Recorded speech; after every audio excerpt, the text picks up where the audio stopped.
ඔයාට හොඳ මහත්තයෙක් ලැබිලා තියද්දිත් එයා ගැන නිතරම සැක හිතෙනවද? එයා වෙන කාට හරි මැසේජ් එකක් යවනකොට පපුව හොස් ගාලා යනවද? රාජකාරී දෙයකට හරි වෙනත් කාන්තාවත් එක්ක කතා කරනකොට ඔයාට ඒක දරා ගන්න බැරිද? එහෙනම් මේ වීඩියෝ ඔයාට. හිතන්න ඕස්ට්‍රේලියාවේ මෙල්බර්න් වල ඉන්න මිනෝලි ගැන. එයා කැම්පස් එකෙන් අවුට් වෙච්ච ගමන් අවුරුදු 24 දී තමන් ආදරය කරපු කෙනෙක් එක්ක විවාහ වුණා. තමන්ගේ තරුණ කාලය උපාධිය ඒ විතරක් නෙමෙයි.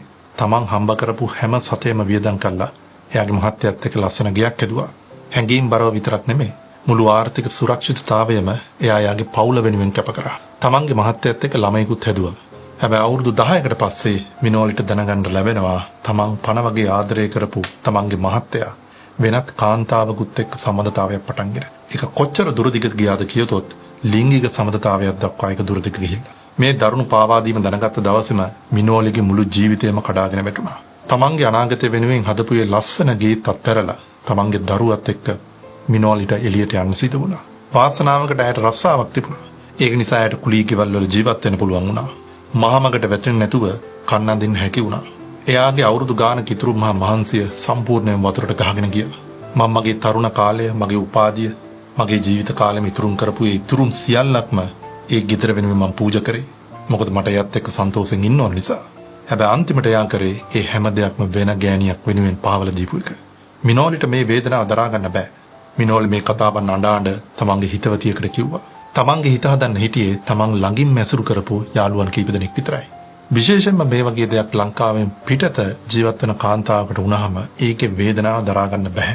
මේ සිදුවීමෙන් අවුරුද්දකට පස්සේ මිනෝලිට ඊ타මත්ම ගුණගරුක වෘත්තීමේ වශයෙන් සාර්ථක වුණ මහත්මයෙක් මුණ ගැසෙනවා. ආදර සම්බන්ධතාවයක් පටන් ගන්නවා. මිනෝලිගේ තුවාලුණු හිත සුවපත් කළා. ඒ දරුවත් එක්කම ඒ මහත්තයා මිනෝලිව බාර ගන්නවා. දෙදෙනාත් එක්ක විවාහ වෙලා ලස්සන ජීවිතයක් පටන් ගන්නවා. මේ අලුත් සැමියා මිනෝලිගේ මානසික තත්ත්වය අවබෝධ කරගෙන එයාට උපරිම ආදරය, උපරිම ආරක්ෂාව ලබා දෙනවා. එළියෙන් බලන කෙනෙකුට මිනෝලිට දැන් කිසිම ප්‍රශ්නයක් නැහැ.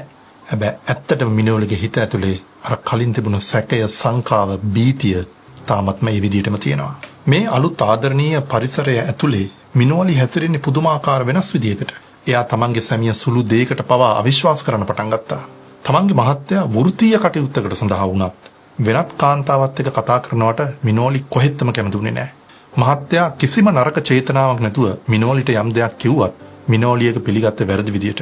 මිනෝලි දවසක් තමන්ගේ හොඳම යාළුවට මෙහෙම කියනවා. වෙන ගෑනු කෙනෙකුත් එක්ක මගේ හස්බන්ඩ් කතා කරනකොට මගේ පපුව හොස් ගාලා යනවා.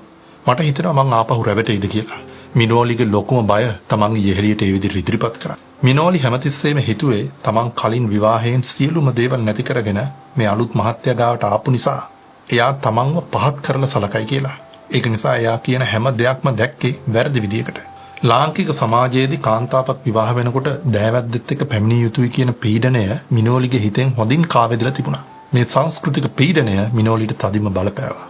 තමන් දික්කසාද වුණ දරුවෙකුත් එක්ක ඉන්න අසරණ ගැහණියක් කියන එක මිනෝලිගේ හිතේ තදින් කාවැදලා තිබුණේ. ඒ නිසාම අලුත් මහත්තයා කියන හැම වචනයක්ම එයා දැක්කේ වැරදි විදියකට. එයා අර්ථකථනය කරේ වැරදි විදියකට. ඇත්තටම සැමියා ඊ타මත්ම කාරුණික හොඳ මහත්මයෙක් වුණත් මිනෝලිගේ තුවාලය හොඳ වෙච්ච නැති නිසා මේ අලුත් ජීවිතයත් විනාශ වෙන්න ඕන මෙන්න තිබුණේ. ඉතින් ඇයි මෙහෙම වෙන්නේ? අපිට මෙච්චර ආදරය කරන කෙනෙක් අපේ ජීවිතයට ආවත් ඇයි එයාව අපිට හොඳින් පිළිගන්න බැරි? මිනෝලිගේ මොළය ඇතුලේ මොන විපර්යාසයක්ද සිදු වෙන්නේ? අපි ඊළඟ කොටසෙන් කතා කරමු.